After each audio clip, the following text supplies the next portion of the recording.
Akwụkwọ Jenesis isi nke 9. Chineke wee gọzie Noa na ụmụ ya ndị ikom sị ha, mụọnụ ọmụmụ, baa n'ụba, jupụta ụwa.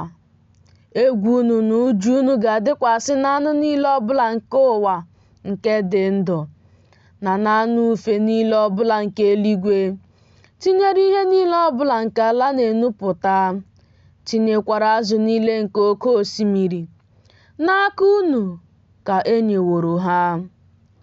Ihe niile ọbụla nke na-akpụ akpụ nke dị ndụ ga-abụrụ unu ihe oriri. Dịka akwụkwọ ihe ọkụkụ ka m nyeworo unu ha niile. Naanị anụ ahụ nke ndụ ya bụ ọbara ya dị n'ime ya ka unu na-agaghị eri.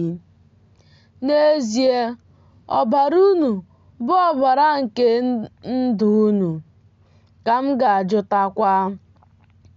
N'aka anụ niile ọbụla dị ndụ ka m ga-ajụta ya. Ọ bụkwa n'aka mmadụ, n'aka nwanne mmadụ ọbụla ka m ga-ajụta ndụ mmadụ.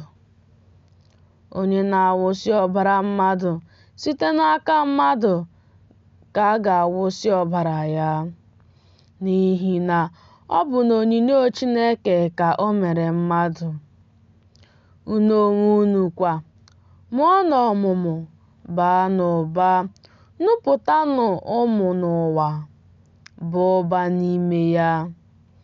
Chineke wee gwa Noa, gwakwa ụmụ ya ndị ikom tinyere ya okwu sị, mụ onwe m kwa, lee, m ga na-eme ka ọgbụgba ndụ m guzosie ike n'ebe unu nọ, na n'ebe mkpụrụ unu nọ bụ ndị ga-anọchi anya unu, na n'ebe anụ niile ọbụla nke nwere mkpụrụ obi dị ndụ dị nke dịnyere unu, n'ime anụ ufe, na n'ime anụ ụlọ, na n'ime anụ ọhịa niile ọbụla nke ụwa nke dịnyere unu, bụ nke sitere n'ihe niile na-esi n'ụgbọ ahụ pụta, bụ anụ ọhịa niile ọbụla nke ụwa. M ga-emekwa ka ọgbụgba ndụ m guzosie ike n'ebe unu nọ. Agaghị ebipụkwa anụ ahụ niile ọzọ site na mmiri nke iju mmiri ahụ. Iju mmiri agaghị adịkwa ọzọ ibibi ụwa. Chineke wee sị, nke a bụ ihe ịrịba ama nke ọgbụgba ndụ ahụ nke mụ onwe m na-agba n'etiti mụ na unu, na anụ niile ọbụla nwere mkpụrụ obi dị ndụ nke dịnyere unu, ruo ọgbọ niile ebighị ebi. Eke na ogwurugwu m ka tinyeworo n'igwe ojii. Ọ ga-aghọkwa ihe ịrịba ama nke ọgbụgba ndụ dị n'etiti mụ na ụwa. Ọ ga-erukwa mgbe m na-eme ka igwe ojii pụta n'elu ụwa, na a ga-ahụ eke na ogwurugwu ahụ n'igwe ojii ahụ. M wee cheta ọgbụgba ndụ m nke dị n'etiti mụ na unu, na anụ niile ọbụla nwere mkpụrụ obi dị ndụ n'ime anụ ahụ niile. Mmiri agaghị aghọkwa iju mmiri ọzọ ibibi anụ ahụ niile. Eke na ogwurugwu ahụ ga-adịkwa n'igwe ojii.